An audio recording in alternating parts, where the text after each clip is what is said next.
Hi everyone, my name is Nyesha Stone and I'm with Carvd Stone Incorporated, and today we're in Chicago with the owner of Semicolon Bookstore and Gallery, Danielle Mullen. Yep. Yeah.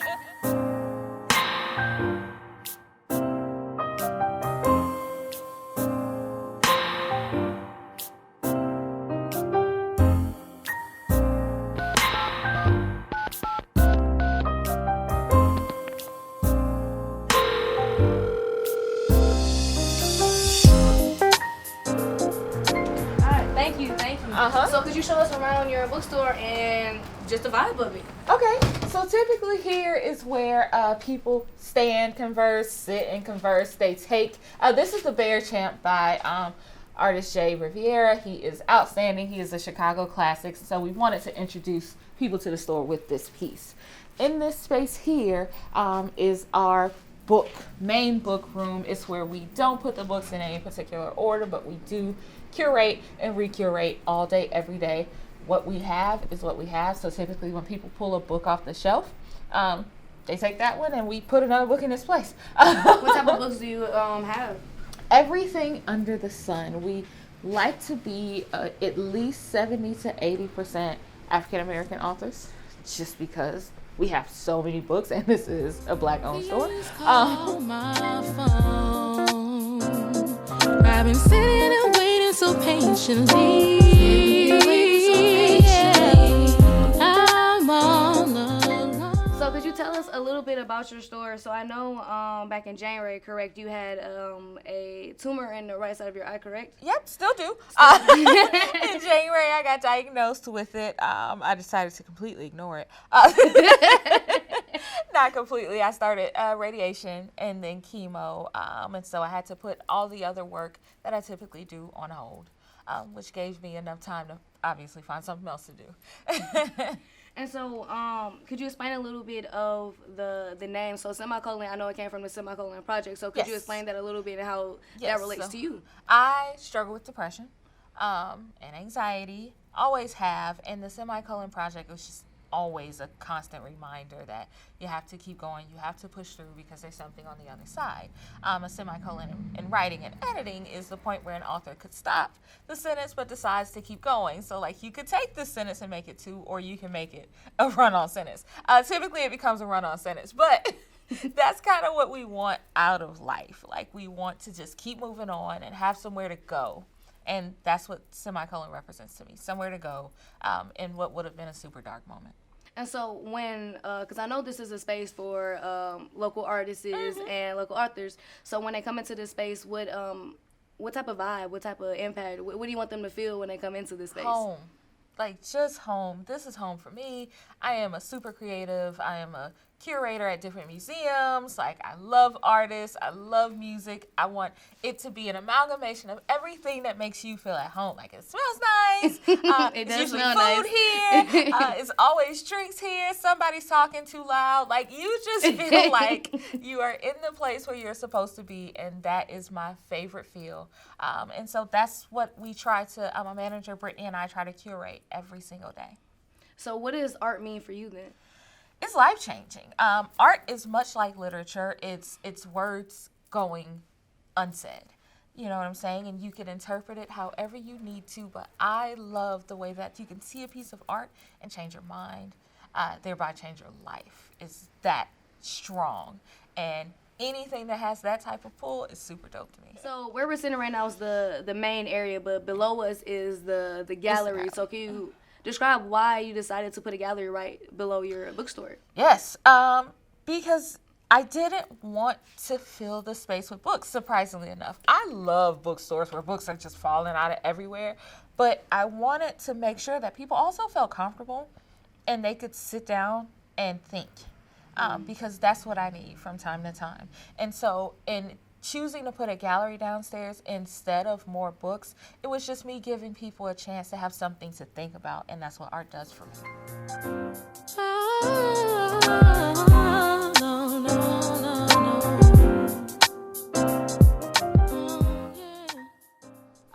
So this area is our gallery. We have a new artist coming in, and he's going to put these pieces on the walls, but in the meantime, we like to give artists full creative ability in this space. If they want to paint the walls, the ceilings, the couch even, whatever they want to do, we allow them to do. We also have an unfurnished studio apartment through that door, so that if the artist needs to be in residence.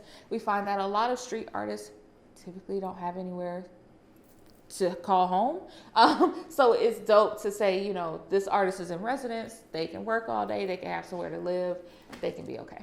So do they have to pay to be here? Is it a free? They do not. It's absolutely free for them to show their work here and be in this space. Why did you feel it was important to not only include the free aspect to it, but just to let them be able to personalize in any way that they could? I think creativity should not be given any parameters.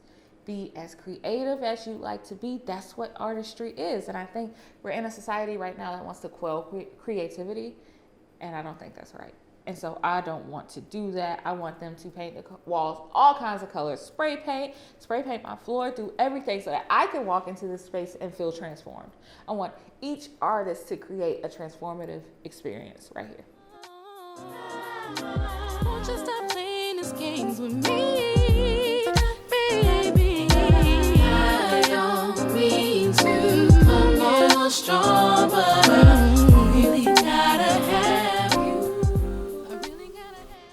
I had a group come from Detroit, a group of older ladies, and they talked about how they remember growing up during segregation where they weren't allowed in libraries and they weren't allowed in bookstores. Wow. And they had to hide books under their skirts, and it just kind of brought everything into focus for me, like, for real. It's like I'm doing something that they weren't even allowed to do. They couldn't even consider doing. And although it feels normal for me because I typically just do what I want to do, to them, it's a huge deal, and I need to be respectful of that and how I affect our community. Just going off of that, so I know you're the only Black woman-owned bookstore in this city. So what impact do you want this bookstore to have on the community? I want to get more Black women opening bookstores. Like, come in here and, girl, let's talk about it. Let's figure out what we can do as a unit and how I can help you. Because I had no idea what I was doing when I opened this place. I just knew we needed me and some books. And now I have learned a ton in the past few months, and I would love for more Black women to decide to open bookstores. We're also about to start our programs where we give back to like CPS students and give them gift certificates to just buy whatever books they want, because they're books. People need those. There's no reason why people should be unable to afford books. And so we kind of want to help with that. So that's something that we'll be implementing in the next few months.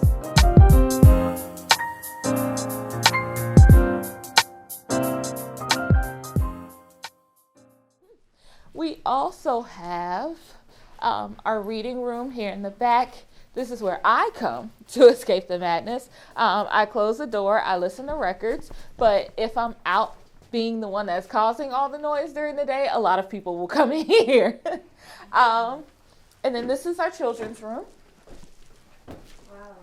I noticed when we first opened that the first thing that children do in this space is, in the outside space before we created a children's room, is grab a book off the shelf and like toss it on the floor. Yep. So I'm like, okay, y'all gonna need y'all own space. So they can come in here, they can throw around whatever books they want, they can play with all the toys. We have snacks and juices in here. It is everything they could possibly want. Why did you feel it was important to include this space? Because parents want to be left alone for a second. So we got snacks for the kids in here and snacks for the parents out there. So yeah, this is my favorite space in the store. We focus all types of books that show people being just completely different. A lot of books by African American authors. So yeah, this is my favorite space personally. So I know you were talking about a little bit earlier before we started the interview that there's a whole bunch of murals around here. So when you found this space, how did it make you feel? And I see you incorporating murals. So how did that come about? It made me feel like I was at home. I spend all day in museums for work and for pleasure. And I spend all day roaming around these West Town streets, looking at art, watching street artists do their thing. And so coming into this space was like, this is what I can do here. And so I wanted a Black artist to be, our main wall because, Black street artists, there are street artists and then there are Black street artists. And I think the Black street artists aren't able to get to the same levels or don't have as much sellability.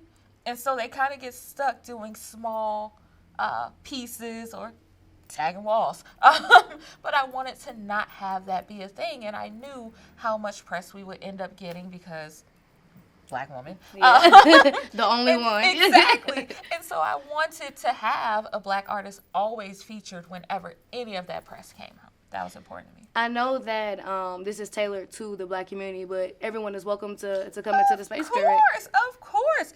Anybody who is not a douchebag can get into the space. We are so specific about you'll find multiple sage sticks in the back.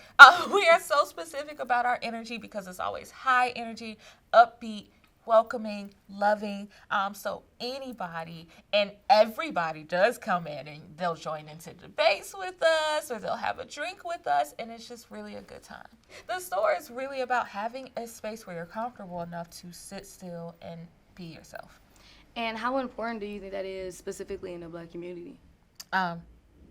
Extremely important. I think that we don't have a ton of space where we can be ourselves without being like, oh, am I being too loud? Am I making people uncomfortable? Listen, I am loud, okay? I come into the store and everybody knows I'm here because I'm yelling or I'm drinking or I've picked up a bottle and I'm pouring drinks, you know what I'm saying? And that is me. And as a Black woman, we often get shut down or we have to quiet our voices or code switch. There's no code switching here. Whomever you are, I want you to be that person and I want to enjoy that person. How were you able, have you always been this person, or how were you able to just always speak up for yourself, and do you speak up for others as well? So here's the thing. Being a Black lesbian, you kind of have to be yourself pretty early. I came out when I was 12. And so you realize at that point, you're like, people are either really going to like me or they're really going to hate me. In which case, why does it matter? I might as well. But I was working in corporate for Barnes & Noble for about 8 years. I worked at their executive level. Luckily, any job that I've ever worked allows me to be 100% myself. Now, mind you, being yourself is not devoid of professionalism or anything like that, but to be able to bring my ideas to the table and be respected as a Black woman for how I think, that's really important for me. So what do you want, when people watch this interview, what do you want them to know about you and what you have accomplished with your bookstore in a city like Chicago? I hope y'all think I'm dope. But I really want it to be known how important it is, how necessary it is, and honestly, how easy it is. Not to take away from what it takes to be an entrepreneur, to open up any space, the Capitol, the anything like that, but how easy it is to decide to do something and make a way to do it. Like, everything that we want to happen starts in our mind. So nothing is impossible. I don't believe so, and I don't think anybody else should believe so, and I want people to decide to do something and do it. So what advice would you give to Black women, you know, that they got that idea, but they're like, I don't know. Get to work, shawty. Like, there is so much space for us, and we have gotten so used to making ourselves small in spaces that we don't even branch out to try to see if there's space for us. We don't even test the waters. We just nod our head and say thank you for the crumbs that we're being handed. When we can create anything out of nothing, that's Black women's strength. And so get to creating. Like, let's do anything. Let's do everything, and let's support each other while we do it. Just gotta see you for sure. 'Cause boy, you got me. You got me. You got me. You got me. Yeah. Won't you pick up and call me? Won't you pick up right here? Thank you so much for having Carvd Stone here. Thank you. And in the end, everything will be carved in stone.